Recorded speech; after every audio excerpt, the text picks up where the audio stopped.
നമസ്തേ. കഴിഞ്ഞ ദിവസം ഒരു വ്യക്തി എന്നോട് പറയുകയുണ്ടായി, നിങ്ങളുടെ ഒരു വീഡിയോയിൽ കണ്ടു ദുഷ്കർമ്മം ചെയ്തവർക്ക് തീർച്ചയായിട്ടും അതിൻ്റെ പ്രതിഫലം തിരിച്ചു ലഭിക്കുമെന്നുള്ളത്.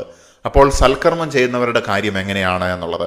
തീർച്ചയായിട്ടും ഈ കർമ്മം എന്ന് പറയുന്നതിൻ്റെ ഒരു റിയാക്ഷൻ എന്ന് പറയുന്നത് അല്പം ലേറ്റ് ആണ്. അത് ദുഷ്കർമ്മമായിട്ടുണ്ടെങ്കിലും സൽക്കർമ്മമായിട്ടുണ്ടെങ്കിലും എങ്ങനെയാണ് നല്ല കാര്യങ്ങൾ ചെയ്യുന്ന സമയത്ത് അത് നമുക്ക് തിരിച്ചു ലഭിക്കുക എന്നുള്ളതാണ് ഈ വീഡിയോയിൽ നോക്കുന്നത്. എന്താണ് ഈ സൽക്കർമ്മം എന്ന് പറയുന്നതിൻ്റെ ആദ്യ ഫലം? നല്ല കർമ്മത്തിൻ്റെ ആദ്യ ഫലം എന്ന് പറയുന്നത് ഇന്റേണലി നമ്മുടെ ഉള്ളിൽ തന്നെയാണ് നടക്കുന്നത്. ദുഷ്കർമ്മത്തിനെ സംബന്ധിച്ചിടത്തോളം അത് തന്നെയാണ്.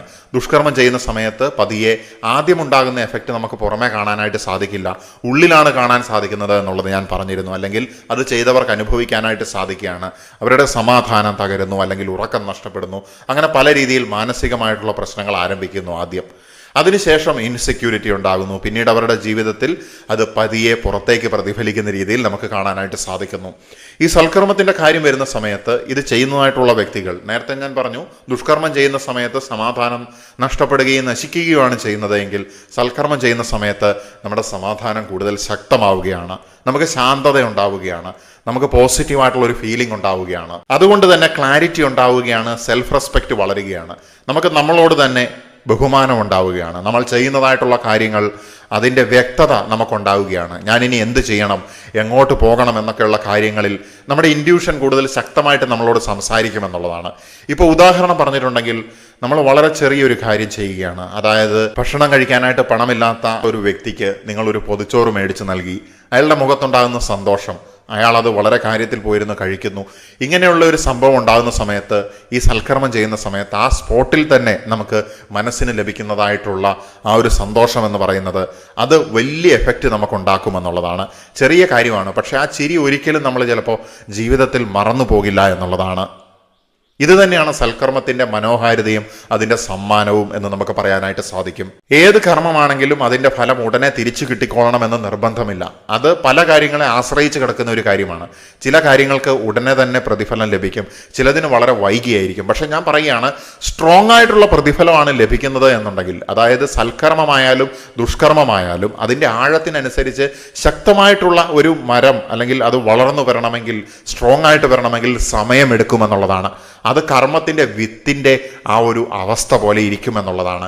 ഏത് തരത്തിലുള്ള കാര്യമാണ് ചെയ്യുന്നത് അതിനെ അടിസ്ഥാനപ്പെടുത്തിയാണ് ഈ സമയം നിശ്ചയിക്കപ്പെടുന്നത് പലപ്പോഴും. ഇത് പല സമയത്ത് മനുഷ്യന് അപ്രാപ്യമായിട്ടുള്ള കാര്യം പോലെ നമുക്ക് തോന്നും. പക്ഷേ ആത്മീയമായിട്ട് വളരുന്ന സമയത്ത്, ബോധമണ്ഡല വികാസം ഉണ്ടാകുന്ന സമയത്ത് നമുക്ക് ഈ കാര്യങ്ങളൊക്കെ ഏകദേശം ഗണിച്ചെടുക്കാനായിട്ട് സാധിക്കുമെന്നുള്ളതാണ്. അതിന് നമ്മുടെ ഇൻഡ്യൂഷൻ നമ്മളെ സഹായിക്കും. അതുകൊണ്ട് തന്നെ നിങ്ങൾ ചെയ്ത ഒരു സൽക്കർമ്മം അതിൻ്റെ ഫലം എപ്പോഴുണ്ടാകും, അല്ലെങ്കിൽ നിങ്ങളോട് ദുഷ്ടത ചെയ്തതായിട്ടുള്ള ഒരു വ്യക്തിക്ക് എപ്പോൾ റിസൾട്ട് കിട്ടുമെന്നൊന്നും നമുക്ക് കൃത്യമായിട്ട് പറയാനായിട്ട് സാധിക്കില്ല. അത് ഏറ്റവും കൂടുതൽ മനസ്സിലാക്കാനായിട്ട് സാധിക്കുന്നത് അവനവന് തന്നെയാണ്. കാരണം അവനവൻ്റെ ഉള്ളിലാണ് കാര്യങ്ങൾ നടന്നുകൊണ്ടിരിക്കുന്നത്, തുലനം ചെയ്യലുകൾ നടന്നുകൊണ്ടിരിക്കുന്നത്. അവനവനോടാണ് അവനവൻ്റെ അന്തർജ്ഞാനം സംസാരിച്ചു കൊണ്ടിരിക്കുന്നത്.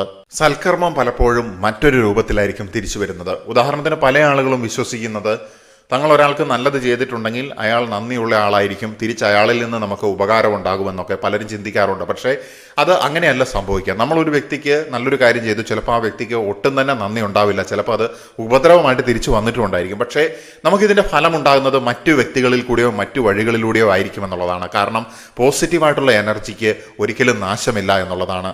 നമ്മൾ പോസിറ്റീവ് എനർജിയാ അല്ലെങ്കിൽ നെഗറ്റീവ് എനർജിയാണോ കൊടുക്കുന്നത് അതിനനുസരിച്ച് തന്നെ നമുക്ക് തിരിച്ചു ലഭിക്കുമെന്നുള്ളതാണ്. നല്ല മനസ്സ് പലപ്പോഴും ശരിയായിട്ടുള്ള ആളുകളെ ജീവിതത്തിലേക്ക് ആകർഷിക്കും. നമുക്ക് വിശ്വസിക്കാൻ കൊള്ളുന്നതായിട്ടുള്ള വ്യക്തികൾ, നമ്മളെ സംരക്ഷിക്കുന്നതായിട്ടുള്ള വ്യക്തികൾ, അല്ലെങ്കിൽ നമ്മളുടെ ജീവിതത്തിന് ഗുണമുണ്ടാകുന്ന തരത്തിലുള്ള ആളുകൾ, ഇതൊക്കെ നമ്മളിലേക്ക് അട്രാക്റ്റ് ആയിട്ട് വരുമെന്നുള്ളതാണ്. ട്രസ്റ്റ്, സപ്പോർട്ട്, അൺഎക്സ്പെക്റ്റഡ് ആയിട്ടുള്ള ഓപ്പർച്യൂണിറ്റീസ് അല്ലെങ്കിൽ അവസരങ്ങളൊക്കെ സൽക്കർമ്മത്തിന്റെ റിസൾട്ടായിട്ട് വരുന്ന കാര്യങ്ങളാണ്. മറ്റൊരു തരത്തിൽ പറഞ്ഞിട്ടുണ്ടെങ്കിൽ, സൽക്കർമ്മം മനുഷ്യരായിട്ടും ഭാഗ്യമായിട്ടും തിരിച്ചു വരും. ചിലപ്പോൾ വലിയ അപകടങ്ങളിൽ നിന്നുള്ള സംരക്ഷണമായിട്ട് പോലും സൽക്കർമ്മത്തിന്റെ റിസൾട്ട് തിരിച്ചെത്താറുണ്ട്. കർമ്മത്തിന്റെ റിസൾട്ട് എന്ന് പറയുന്നത് പലപ്പോഴും ഇമ്മീഡിയറ്റ്ലി വിസിബിൾ ആയിട്ടുള്ള രീതിയിലല്ല ഉണ്ടാകുന്നത്. ദുഷ്കർമ്മത്തിന്റെ റിസൾട്ട് പോലെ തന്നെ സൽക്കർമ്മവും തിരിച്ചു വരും. പക്ഷേ അത് പലപ്പോഴും നിശബ്ദമായിട്ട്, ശബ്ദമുണ്ടാക്കാതെ നമ്മുടെ ജീവിതത്തിന് ഗുണകരമായിട്ടുള്ള രീതിയിൽ, സംരക്ഷിക്കുന്ന രീതിയിൽ ആയിക്കൊണ്ടിരിക്കുന്നു. അത് ഒരുവന്റെ ജീവിതത്തിനെ അനുഗ്രഹിച്ചുകൊണ്ടേയിരിക്കുന്നു. ഈ ചെറിയ സന്ദേശം ഇവിടെ നിർത്തുകയാണ്. നമസ്തേ.